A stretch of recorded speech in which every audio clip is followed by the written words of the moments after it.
Assalamualaikum warahmatullahi wabarakatuh. Perkenalkan, saya Nuril Habibatus Solehah dari Prodi D3 Kebidanan.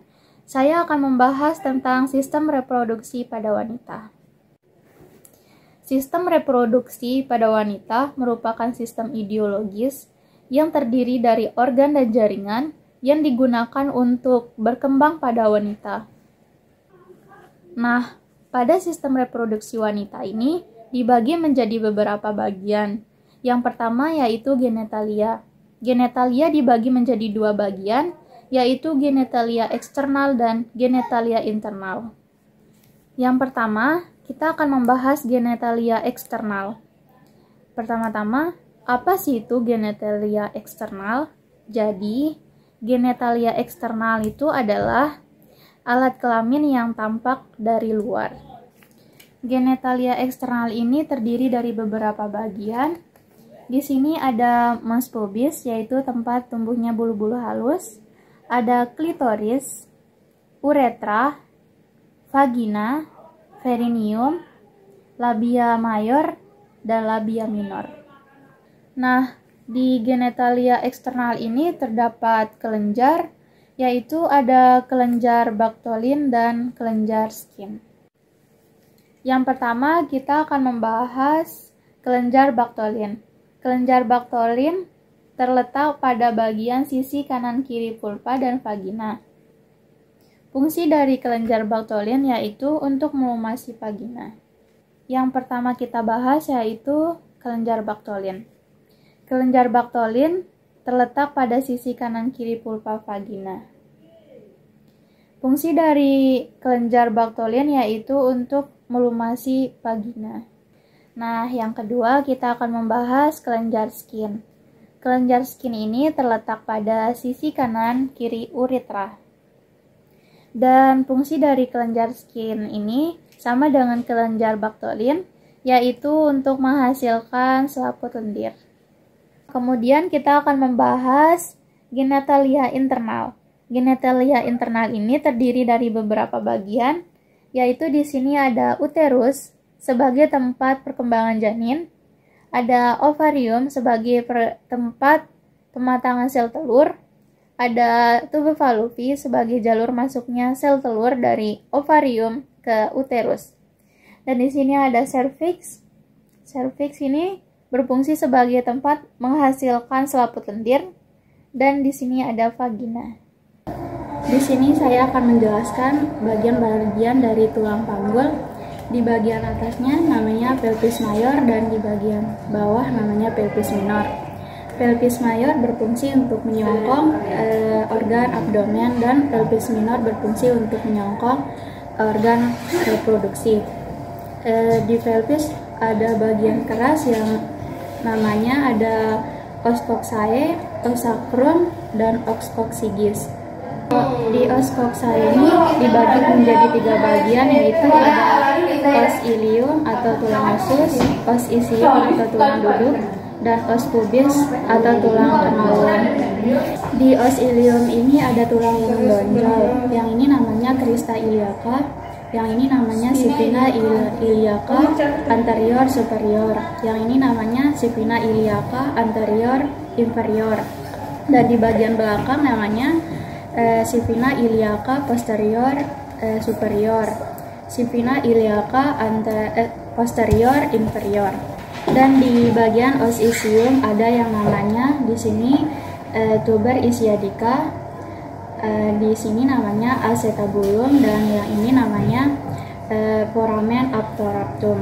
Di bagian os pubis ada namanya di sini ramus anterior osis pubis, dan di sini ramus inferior osis pubis.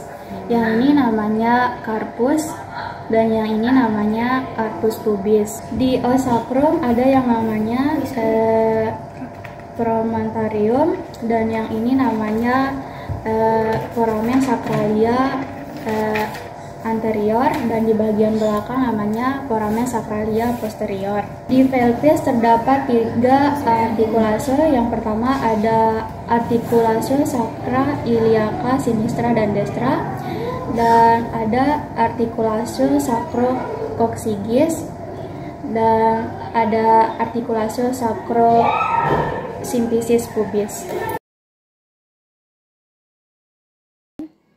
Di sini ada ligamen sacroiliaca, ada ligamen ilium bale, ada ligamen sacrosiphinale, ada ligamen sacrotuberale, ada ligamen inguinale, dan yang terakhir ada ligamen pubisum suferius. Selanjutnya kita akan membahas tentang otot. Jadi di otot luar, otot dasar bagian luar itu ada namanya musculus ector ani externum. Kemudian ada namanya musculus bulbus spongiosius. Musculus bulbus spongiosius ini adalah musculus yang mengelilingi vagina. Selanjutnya ada namanya musculus verinia transversus superficialis. Dan namanya musculus gluteus maximus. Nah, di sini di musculus gluteus maximus ini tempat melakukan penyuntikan. Kemudian terdapat otot-otot yang melingkari vagina, bagian tengah anus yaitu musculus idiococcygeus. Kemudian ada juga musculus ischiococcygeus. Kemudian ada namanya musculus verinia transversus profundus. Dan yang terakhir namanya musculus coccygeus. Bentuk-bentuk panggul di sini diantaranya yaitu ada gynevoid, android, androvoid, dan plativeloid. Yang pertama saya akan membahas bentuk panggul gynevoid. Bentuk panggul gynevoid ini hampir seperti lingkaran. Bentuk panggul ini banyak ditemukan. 41% wanita memiliki bentuk panggul seperti ini, yang dimana kelengkungan sakrum baik, sifina ischiadica tumpul dan tidak menonjol, serta sudut artifubis membulat. Yang kedua, saya akan membahas bentuk panggul android. Bentuk panggul android ini hampir mirip seperti bentuk jantung. Sakrumnya cenderung datar dan tidak melengkung. Sifina ischiadicanya lebih menonjol. 33% pria memiliki bentuk panggul seperti ini. Pada wanita, bentuk panggul seperti ini bisa mempersulit jalan persalinan. Yang ketiga yaitu bentuk panggul andropoid.